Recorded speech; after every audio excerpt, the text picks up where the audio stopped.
Donc il y a un petit truc pour le timing, de savoir exactement comment ressentir un peu plus facilement le timing, c'est en ne regardant pas directement l'animation, d'accord? Donc on regarde un peu à côté, d'accord? Genre là, moi je regarde là. Et du coin de l'œil, je regarde l'animation et je vois si le timing est bon, en fait. Après, c'est ma façon de faire, je sais pas si c'est très... voilà, je sais pas si c'est réglementaire, mais en tout cas, moi, c'est ma manière de faire. D'accord. Et donc maintenant, on va venir retoucher l'image, d'accord? Parce que le timing est bon, ça veut dire que la trajectoire du bas, elle est bonne, mais bon, après, on va faire juste avec les touches directionnelles gauche et droite pour qu'il continue juste à effleurer, du coup, à toucher normal le bord. Hop, hop. Celle-là aussi, on va la retoucher. Et normalement, après, c'est bon. Voilà. Donc, qu'est-ce que ça fait? Ça fait ça. Voilà. On va la faire rebondir maintenant, parce que là, ça me paraît bon. Tac, voilà. Bon, le truc, c'est qu'il m'a fait des lissages ici. Si je les enlève, voilà, c'est mieux. Ouais, d'office, il va me faire des F9 à chaque fois, c'est un peu embêtant. Donc, on contrôle-clic pour les supprimer. Bon, là, comme c'est deux frames qui sont côte à côte, c'est pas gênant, mais voilà, on peut éviter des erreurs. Paf, voilà. Donc, maintenant, elle va tomber. C'est là qu'on va pouvoir lui donner un poids. Bon, déjà là, on lui a déjà donné un poids avec le fait qu'elle tombe assez rapidement. On va peut-être même encore la faire tomber encore plus vite. Voilà. Tout petit peu. Oh, c'est bien. Peut-être repartir en un, non, en un tiers, c'est bien. Bon, on va regarder comme ça, on va voir si on l'enlève après. Hop, voilà. Il y a juste une frame. Pour lui donner un peu de lourdeur. Voilà. Donc, elle tombe. Elle rebondit. Bon, moi je prends 5 frames. On va voir ce que ça donne avec 5 frames. J'ai l'habitude de faire des rebonds ou des choses comme ça, des rebonds assez lourds et assez élastiques, dynamiques, allez, 6-7 frames. On va voir ce que ça donne, hein, je garantis rien, hein, c'est jamais pas une source exacte, des fois c'est au feeling. Du coup, alors on va régler cette tangente là, là. On clique une fois pour régler la première, on lâche, on clique une deuxième fois pour faire la deuxième. On va voir ce que ça donne. Alors, on va pas trop mettre d'élasticité non plus. Là, hop, voilà. Je trouve même qu'il y en a un peu beaucoup. On va voir ce que ça donne si je fais ça. Donc, on avait dit 1, 2, 3, 4, 5. 1, 2, 3, 4, 5. Hop. Donc, page up, page down. Hein. Souvenez-vous. La tangente. On prend l'outil plume. Voilà. Outil plume. Et voilà. Alors, il y en a une qui est un peu de biais, là.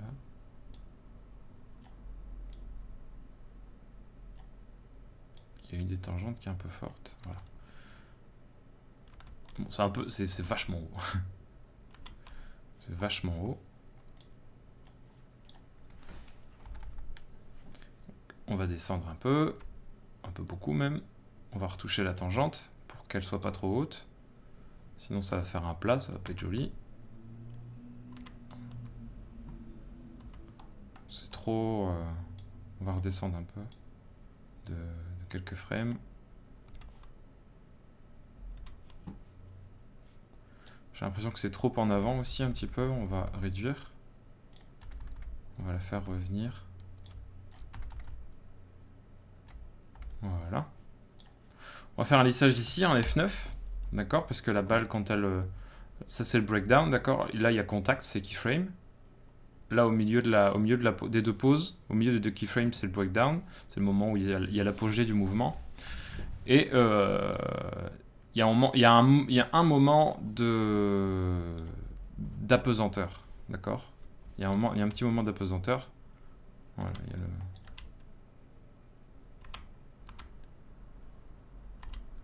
Alors, on va faire le reste du mouvement pour avoir une vraie idée du rebond. D'accord? Hop. Donc, ça va être de plus en plus petit et de plus en plus nerveux. Donc, 1, 2, 3, 4. 1, 2, 3. Hop. 1, 2, 3. C'est bien là. 1, 2, 3.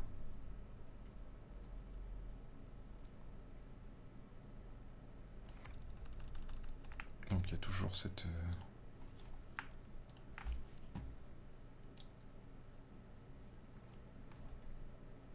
frame qui nous embête.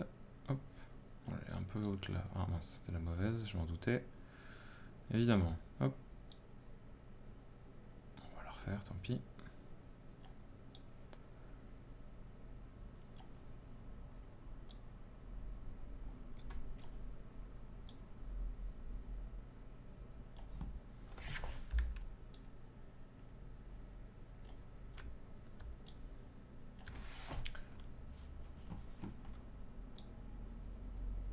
C'est un peu aussi, je pense, hein, encore. Ouais. On va lui donner de la lourdeur un peu plus. On va lui donner un peu plus de lourdeur. Pour donner un peu plus de lourdeur, on va descendre les prochaines... C'est même encore trop haut, là.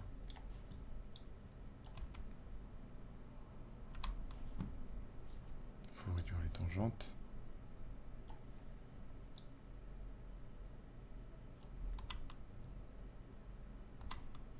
Un peu loin.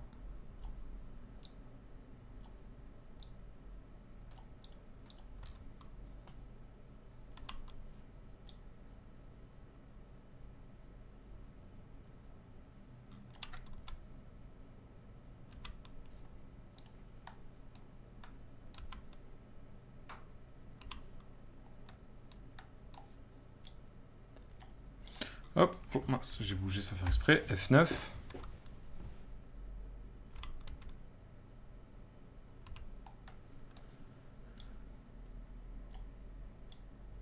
Essayer de réduire un peu quand même. Voir ça, ce que ça fait. Est-ce que c'est pas trop? Si c'est trop. Hop. On va faire la suite.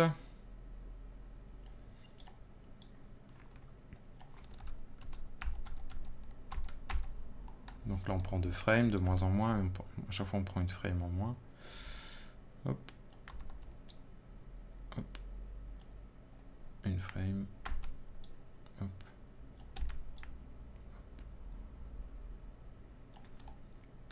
Maintenant on va régler les tangentes.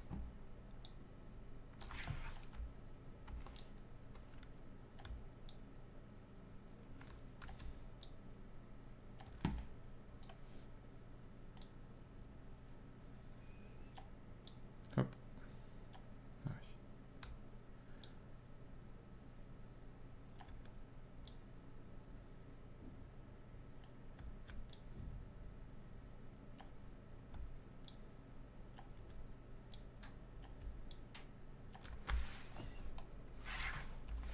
V pour revenir à l'outil de sélection. Et là, on a encore un F9, l'apogée du mouvement. Oh, annulé. F9.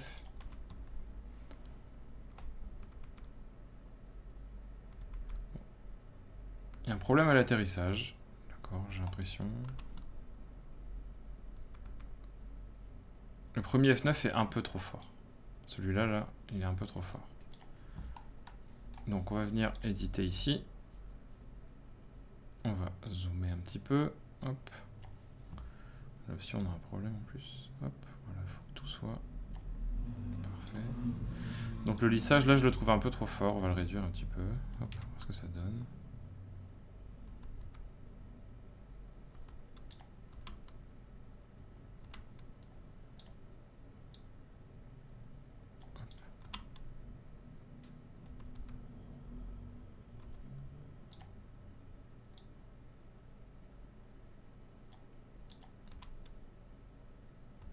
Je sais pas pourquoi il m'a fait un...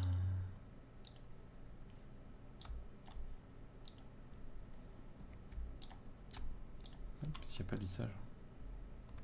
Voilà.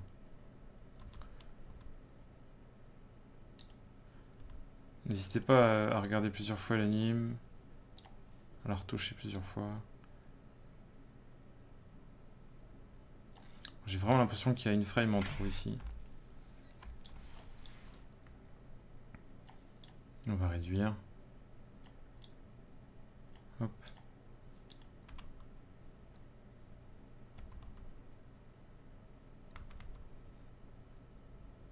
Ouais, c'est mieux.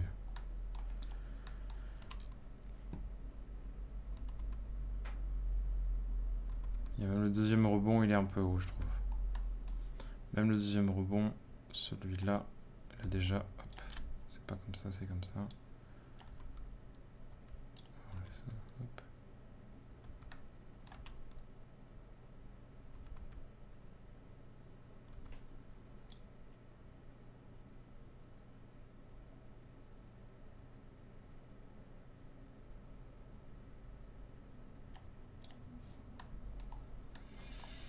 Cette image-là me gêne.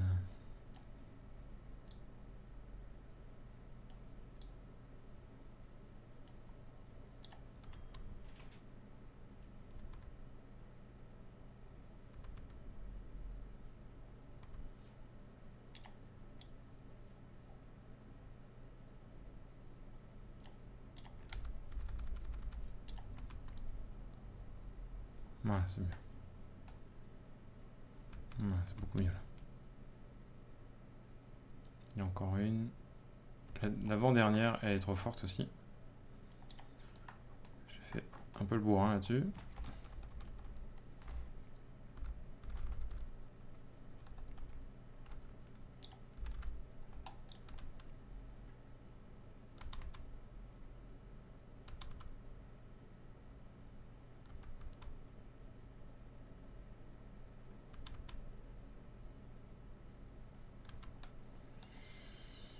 Alors maintenant, on va faire le mouvement de fin, d'accord?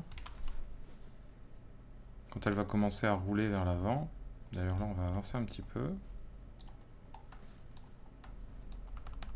On va étendre un peu, hop.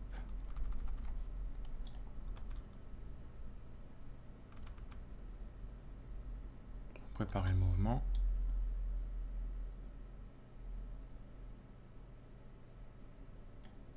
Baisser un petit peu quand même.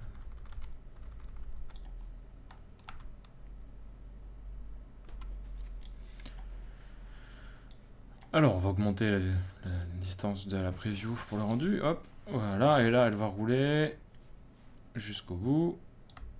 Ici. Elle va taper contre le bord et elle va revenir. 1, 2, 3, 4, 5, 6, 7, 8, 9. Hop. Hop là, j'aurais dû garder Shift. Et elle revient. Donc ça donne... Tac, tac, tac. Wow, elle accélère du coup. C'est ça le problème. C'est qu'elle accélère. Du coup, on va lui mettre plus de temps. D'accord, parce qu'elle peut pas accélérer. J'essaie de lui redonner un peu de mouvement, parce que le problème c'est que quand elle rebondit, elle reste un peu trop sur elle-même, la balle. Et du coup, c'est pas crédible qu'elle avance aussi fort. Aussi fortement. On va venir retoucher un peu ici.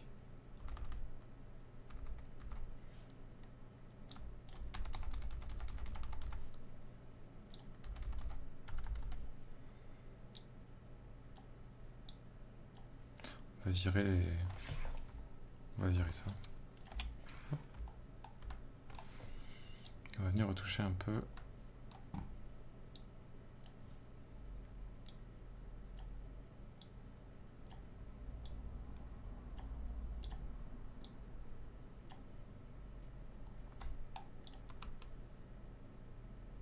Voilà, c'est mieux. Donc faut quand même qu'elle avance quand elle rebondit, parce que sinon, c'est pas crédible. Tac, tac, tac. Et là, on va avancer. On avait dit... Donc là, je fais Shift, clic, Shift, flèche de droite pour du pavé des flèches directionnelles, quoi. C'est plus facile. Wow. C'est encore un peu rapide. C'est toujours rapide. Sinon, je rapproche le... Waouh, on est à 5 secondes, c'est énorme.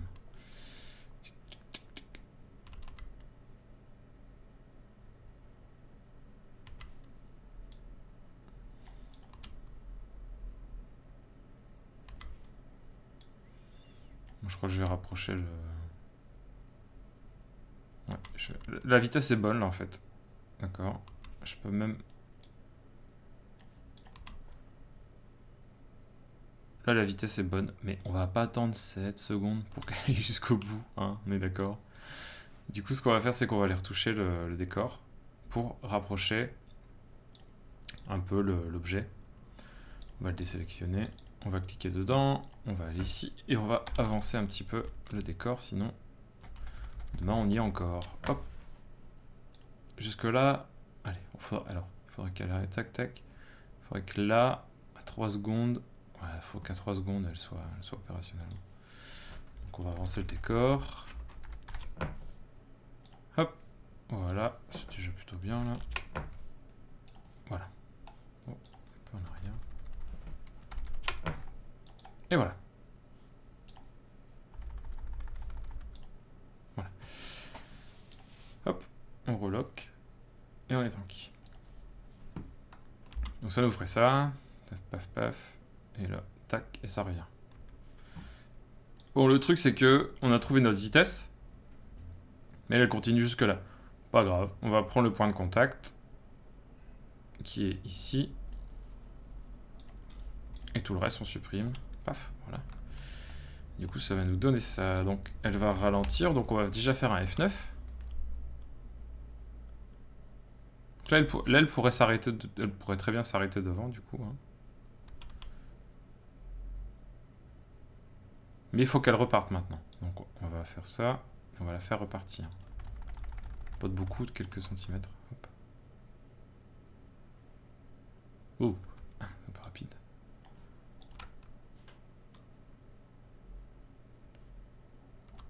Encore un petit peu. Bon, là, on est face à un problème encore, comme d'habitude. Ça veut dire que là, elle arrive jusque là, elle s'arrête et elle repart. Alors, pourquoi ça va pas? Pourquoi c'est pas réaliste? C'est physique, en fait, d'accord? La balle, elle a une énergie, elle a une inertie, d'accord? Il y a une force qui fait qu'elle avance encore. Une fois qu'elle va taper contre l'objet, il y a deux choses, il y a deux choix qui viennent à nous. Donc soit la balle s'arrête, d'accord? Ça veut dire que l'inertie qu'elle a, il lui en reste un tout petit peu pour aller taper contre le bord, mais le fait de taper contre quelque chose, elle a perdu de l'énergie, d'accord? Quand on tape sur quelque chose, on perd de l'énergie et on le donne sur ce quoi on tape. C'est-à-dire qu'elle a perdu de l'énergie et l'énergie est partie, la force de l'inertie, il y a une partie de sa force qui est partie dans le mur en tapant. Et du coup, elle a tout donné et ben, elle s'arrête parce qu'elle a plus d'énergie. Ou alors, elle tape et elle a encore de l'énergie et du coup, elle va repartir dans l'autre sens avec de l'énergie en moins. D'accord? Et ça, elle va finir par s'échouer. Donc elle peut pas s'arrêter. Parce que si elle s'arrête, ça veut dire qu'elle a plus d'énergie. Du coup, si ça repart, c'est bizarre. Ça nous fait bizarre à notre œil parce qu'on n'est pas habitué à ce qu'un objet qui devient inerte, comme par magie, recommence à avoir une force et recommence à avoir de l'inertie, alors que visuellement, on voit très bien qu'il n'en avait plus. Pour pallier à ça, la physique voudrait que elle n'atteigne pas une vitesse nulle. D'accord? Elle atteigne une vitesse presque nulle. Et le fait qu'elle atteigne une vitesse presque nulle, alors, je ne sais pas si on va le voir assez fort. On le voit presque, mais là, on voit que ça accélère, c'est un peu embêtant.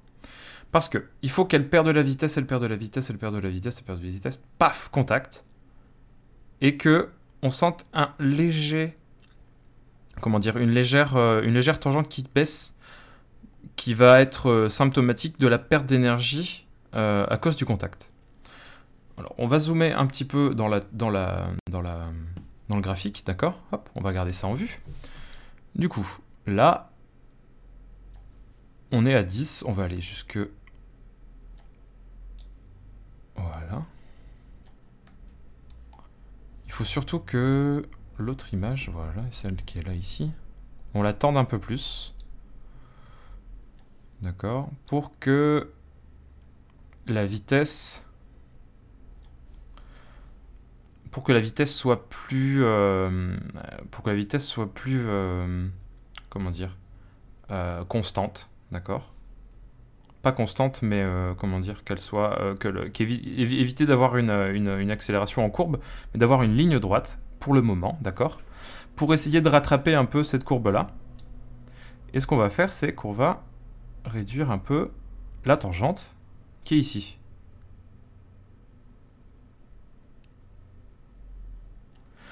Ce point-là, c'est notre point de contact. C'est vraiment le moment où elle va taper, d'accord? Là, elle a une vitesse qui est en chute libre, d'accord? Si on continue, elle aurait pu s'arrêter ici. Mais le fait qu'il y ait du contact, elle ait perdu de l'énergie et elle a continué un peu plus loin. Et on va faire un lissage, hop, comme ça. On va voir ce que ça donne. Voilà.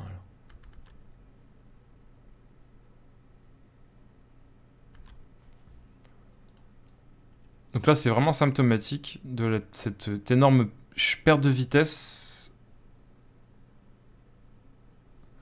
Il faudrait même, j'ai envie de dire...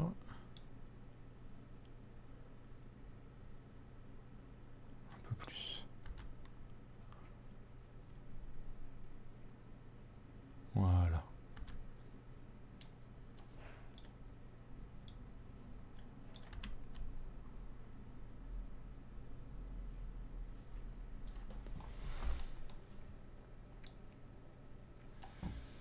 Donc c'est souvent de la physique, hein. Surtout pour des objets comme ça, c'est souvent de la physique.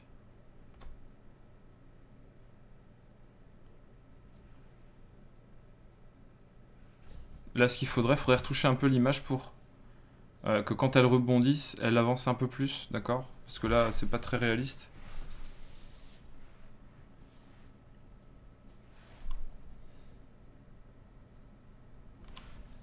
Et qu'il y a peut-être un ralentissement un peu plus fort sur cette image-là. On va zoomer parce que le graphique est un peu... Hop, les fréquences sont un peu hautes. Et du coup, on va essayer de lisser un peu ça, là. Quand même.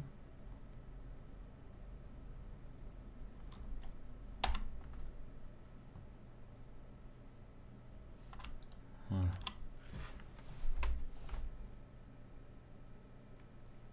C'est mieux. C'est mieux, c'est mieux.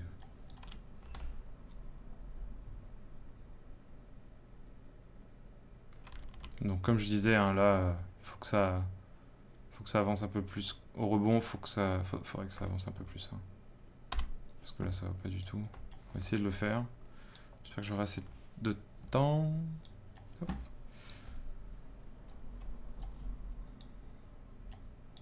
S'il faut, je ferai la vidéo en 2 parties si c'est trop long. Hein.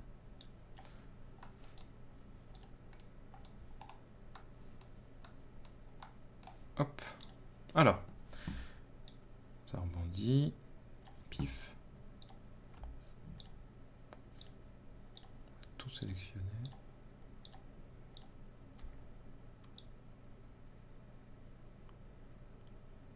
Donc c'est Shift pour tout sélectionner. Hop. Et on reste appuyé sur Shift et on clique sur celle qu'on a utilisée pour la désélectionner et avancer un peu.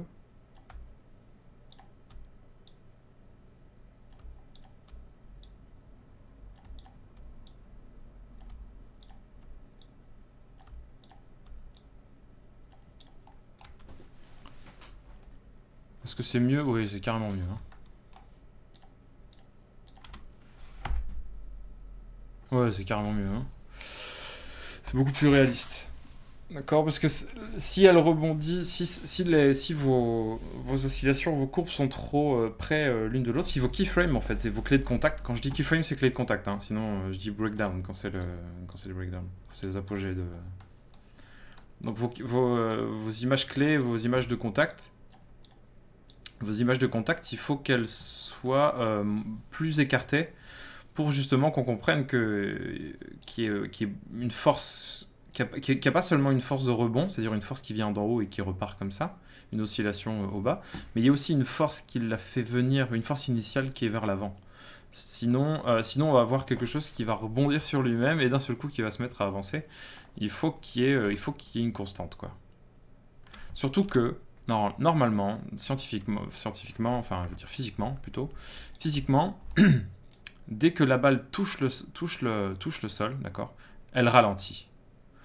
Par le même phénomène que quand elle tape ici, elle perd de l'énergie, à chaque fois qu'elle va taper, elle va perdre de la vitesse, en fait, normalement. Donc plus elle tape et plus elle ralentit. Parce que sa force d'inertie qui l'a fait avancer bah, elle en perd quand elle tape sur le sol, en fait. Et du coup, plus elle tape, et plus elle perd de la force pour avancer. Et voilà. Non, il n'y a pas de motion blur, il n'y a pas de... Il n'y a rien, donc... Voilà.